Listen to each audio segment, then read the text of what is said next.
All right, we're continuing on chapter 13, and we are here on the second paragraph. The explorers settled into camp near the Nez Perce. They felt like they were among old friends. The Indian squaws admired how Pomp had grown. They smiled to see Seaman, the great bear of a dog who had proved so gentle in the village with the village children. They grinned whenever York, the amazing black-skinned man, walked by. But the sight of the nearby mountains sent chills through the captain's spines. Winter snows had been heavy, and snow caps on huge mountains sparkled white against the sky. The Indians said it would be at least a month before it was possible to cross the Rocky Mountains. So we are in prison again, grumbled Charbonneau. First, we were in a prison of the waves at Point Ellis. Then we moved to the prison at Rain at Fort Clatsop. Now we are in a prison of snow. Even Shannon was too disappointed by the delay to offer a cheerful word.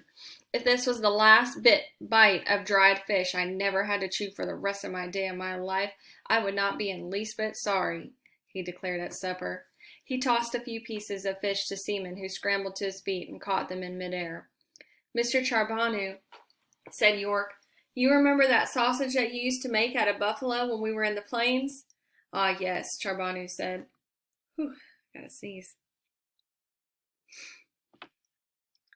The white sausage, boudin blanc. Yeah, that sure was good eatin', York said, closing his eyes to taste the memory.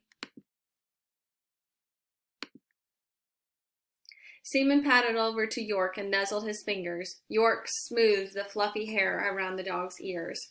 Remember the buffalo tongue we ate of the plains? Added Shannon. If we could get across the mountains now, we'd find the buffalo herds full of calves. That means that there'd be veal. You remember how tender veal is, not like this stringy elk meat. Enough talk about food, ordered Lewis. We're all disappointed about the delay. We know the feast awaits us in the plains, but talking about it just makes the appetite sharper. It doesn't melt the snow or shorten the distance that we must travel. Patience. That's what we need to concentrate on now. Patience. While the Corps of Discovery camped near Clearwater River, Captain Clark continued to run a medical clinic for the Nez Perce, and the explorers continued to eat the payments for his services. The Indians also paid Clark in horses. In a few weeks, the expedition's herds numbered more than 60 horses. Although the explorers' hunger was satisfied, they would need to stock food for their trip across the Rockies. The captains passed out a few trade goods that were left so each man could try and bargain with the Indians for the best deals en route. One day, Coulter took Seaman with him to visit the Nez Perce village. When they returned to camp, Coulter was holding up his pants with one hand. With his other hand, he gripped the neck of a large, lumpy sack that hung over his shoulder. The sack smelled like soil. Did the button come off your pants, John? Shannon asked. The young man was holding a pair of moccasins in his lap, repairing them. I've got a needle and thread right here. I'll sew it back on if you want. I don't have the button, Coulter said. He held up his coat. All its buttons were missing, too. I do have a sack full of roots, though. Shannon looked puzzled. The Nez Perce Indians love brass buttons, Coulter said merrily. They think they're almost as beautiful as those bluegrass beads that we used to trade.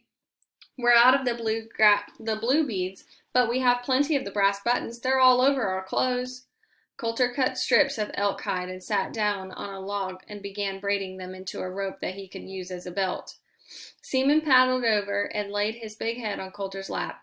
Coulter ran a strip of elk across Seaman's whiskers and grinned when the dog twitched his cheeks. I don't mind tying my pants together if it saves me from starving when we cross the mountains. As soon as the other explorers heard the news, they cut the buttons off their clothes and headed for the Nez Perce village. Each man traded for his buttons for roots. They had their stock of food for the trip across the Rockies. Now they just had to wait for the snow to melt. Meriwether, I think our men need something to occupy their time, Clark remarked one evening. They go hunting, but the game is nearly impossible to find. They've traded everything they can spare, and I know they enjoy visiting with the Nez Perce Braves, but they still have some time on their hands. Too much time becomes a load that weighs down the spirit. You're right, Lewis quickly agreed. The delay weighs heavily on my spirit, even though I have my journal to busy myself with. I have to remind myself daily to be patient. Lewis looked around the camp. Some of the men were arm wrestling. York was throwing sticks to seamen to retrieve. Other men lounged by the fire, their feet wiggling nervously. But there was so much pent-up energy in the camp that in the air that seemed to vibrate. The men are restless and bored, Lewis said. He thought for a minute. What would you think of having a tournament, William? Our men could form one team, and the Nez Perce Braves could compete against us. We have plenty of ammunition. We could have a shooting contest. Clark's face lit up. That's a fine idea. We could have a bow and an arrow competition, too, and foot races. We have plenty of horses, Lewis added. Our men could compete with the Braves on horseback, too. The Indians were as excited about the event as the explorers. The tournament was held on a sunny day in an open field near the village. Old Indian men and women gathered to watch the contests wearing their finest clothes, feathers in their hair, and beads around their necks and arms.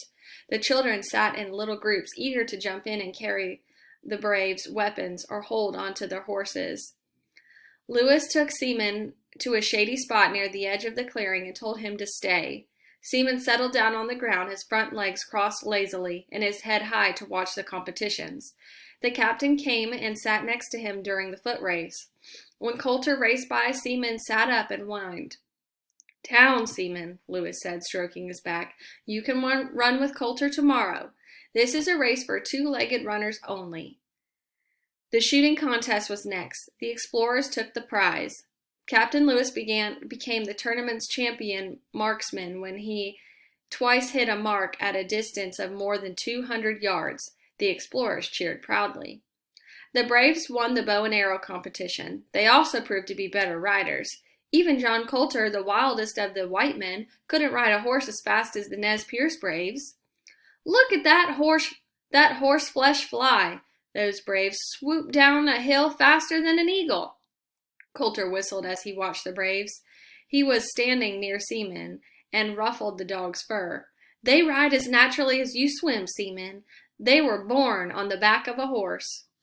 The tournament helped pass the time, but as the spring days passed and the mountains still gleamed with a white wall, the explorers became restless again.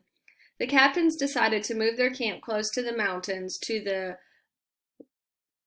Weepy Prairie, the spot where they had all camped when they first stumbled on the Rockies last fall.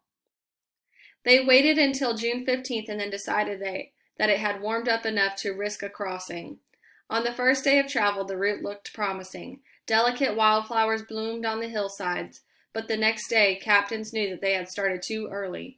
The horses were trudging through snow and their legs sinking deep with each step. Seaman leaped through the deep snow like a giant black rabbit. And on the 17th of June, the explorers found themselves in snowdrifts up to 15 feet deep on the sunny side of a mountain, and they knew they had to stop. No matter how hungry they were, they had to reach the plains, and their own country beyond no man could rush the Rockies. The captains ordered the men to build a platform on the poles and leave some of their supplies on this platform. The corpse of Discovery turned back. The explorers made camp, and Shannon and another man returned to the Indian villages to find guides who could lead the expedition through the mountains. On the 23rd of June, the men returned with 3 young Nez Perce Braves. The Indians announced that the snows had finally melted enough for a crossing. The explorers cheered. With great excitement, the corpse of Discovery began packing. The expedition set out early the next morning. Each explorer rode a horse and led a pack horse. Seaman jogged alongside the horses into the high country. The sun shone through the trees, but the air was chilly. They blew out clouds of steam with each breath, but by midday the men had to peel off their outer shirts. Sacagawea took a blanket off her shoulders and draped it across her horse's back. The group moved steadily until they reached an area where they had left some of their supplies mounted on poles. York and Sacagawea started a fire, and the men opened a box of frozen venison. A group enjoyed a meal of boiled deer meat, but the Nez Perce guides urged them to hurry. They still had hours of travel before they could arrive at the place where there would be grass for the horses to eat. For 6 days the expedition traveled hard. Unlike old Toby, these guides were sure of the route. With great skill they led the corpse through the steep, rugged mountains. When the corpse of Discovery reached the camp they named Traveler's Rest last fall, both men and horses were tired but still strong. The horses had missed only 1 day of grazing. The expedition had traveled 156 miles in 6 days without any major injuries. They had shaved off 5 days of time that it had taken them for the westbound crossing of the Rockies. The explorers spent the first 2 days of July camping by the Clark River at Traveler's Rest. Their camp was a merry place. When the hunting parties rode back to camp, the men were singing, and seamen lopped happily with them. Clark spent the lazy evenings teaching Pomp to play pat a cake. Seamen settled down beside Lewis's bedroll at night and watched the captain gaze peacefully at the stars, smiling. The Columbia River's rapids and the Rockies were behind them. Ahead was the rich plains country and home. And that's it for chapter 13, you guys. We will read chapter 14 in just a minute.